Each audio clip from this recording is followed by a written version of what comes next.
दोस्तों, स्वागत है आपका। तो चलिए कहानी शुरू करते हैं। इच्छाओं के भंवर जाल में कमली।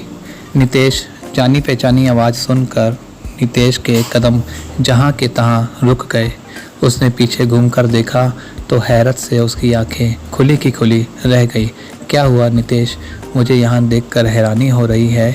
अच्छा, यह बताओ कि तुम मुंबई कब आए? उसने नितेश से एक साथ कई सवाल किए, लेकिन नितेश ने उसके किसी भी सवाल का कोई जवाब नहीं दिया और चुपचाप आगे बढ़ गया। वह भी उसके साथ साथ आगे बढ़ गई। कुछ दूर नितेश के साथ चलते हुए उसने झिझकते हुए कहा, नितेश, मैं काफ़ी अरसे से दिल पर भारी बोझ लेकर जी रही हूँ।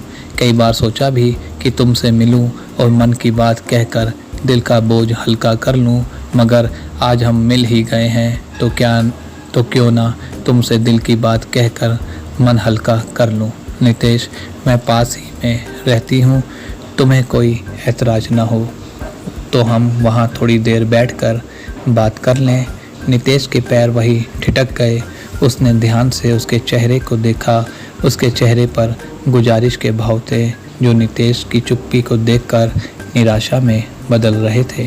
नितेश, अगर तुम्हारी इच्छा नहीं है तो रहने दो, उसने मायूस होते हुए कहा।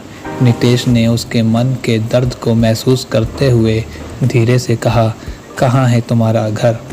उधर उस चाल में उसने सामने की तरफ इशारा करके कहा, लेकिन मैं ज़्यादा देर तक तुम्हारे साथ रुक नहीं पाऊँगा। जो कहना हो जल्दी कह देना। उसने हाँ में गर्दन हिला दी। ठीक है, चलो, कहकर नितेश उसके साथ चल दिया। नितेश का साथ पाकर उसको जो खुशी हो रही थी उसे कोई भी महसूस कर सकता था। खुशी से उसके चेहरे की लाली ऐसे चमकने लगी मानो सालों से बंजर पड़ी ज़मीन पर अचानक हरी भरी फसल लहराने लगी हो। उसके रूखे और उदास चेहरे पर एकदम ताजगी आ गई। थोड़ी दूर चलने के बाद वह चाल में बने छोटे से घर के सामने आकर रुकी और दरवाजे पर लटकिए ताले को खोलकर नितेश को अंदर ले गई। नितेश, तुम यहाँ बैठो, मैं अभी आई, कहकर वह दूसरे कमरे में चली गई। जमीन पर बिछे बिस्तर पर बैठा नितेश उस छोटे से कमरे की एक एक चीज़ को ध्यान से देखने लगा।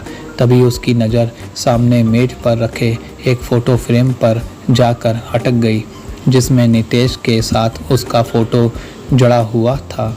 वह फ़ोटो उसने अपनी शादी के 1 महीने बाद कस्बे की नुमाइश में खिंचवाया था, अपनी माँ के कहने पर। माँ ने तब उससे कहा था, बेटा, तेरी नई शादी हुई है, जा कमली को नुमाइश घुमा ला।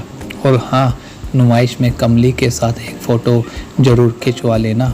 पुराना फ़ोटो देखकर गुजरे समय की यादें ताज़ा हो जाती हैं। माँ की बात याद आते ही नितेश का मन भर आया।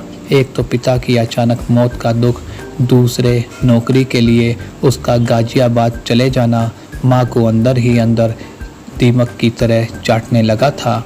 नतीजन वे धीरे धीरे बिस्तर पर आ गई। नितेश ने कई बार माँ को अपने साथ शहर ले जाकर किसी अच्छे डॉक्टर से उनका इलाज करवाने को भी कहा, लेकिन वे गांव से हिलने के लिए भी राजी नहीं हुई। वह तो शुक्र हो उसके पड़ोस में रहने वाली कमली का, जो माँ की तीमारदारी कर दिया करती थी। कमली कोई खास पढ़ी लिखी नहीं थी। गांव के ही स्कूल से उसने 6 जमात पढ़ाई की थी, पर थी बहुत समझदार। शायद इसलिए वह उसकी माँ के मन को भा गई और उन्होंने उसे अपने घर की बहू बनाने का फैसला कर लिया था। यह बात माँ ने नितेश को तब बताई थी जब वह एक दिन उनसे मिलने गांव आया था। दोस्तों, पहला भाग कहानी का यहाँ ख़त्म होता है। दूसरा भाग इसके अगले वीडियो पर आपको मिल जाएगा। बहुत बहुत धन्यवाद।